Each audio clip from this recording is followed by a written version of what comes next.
diretamente aqui, fazendo uma fogueira, que a noite hoje vai ser grande. Eu e meu amigo aqui, Deriço, estamos aqui na beira do rio. Do rio Mamanguape. Mamanguape. Na... De começo nós vamos ter que fazer o fogo, porque se prevenir, né, dos animais, né, Deriço? Do Aripuá. Do Aripuá, de cobra, de outros bichos. Estamos logo acampando. Tem aí o segurança aí, Tonhão.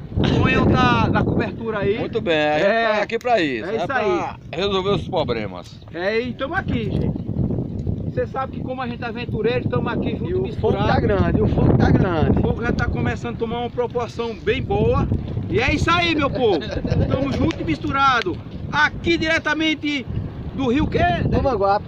Rio Mamanguape. Aquele abraço!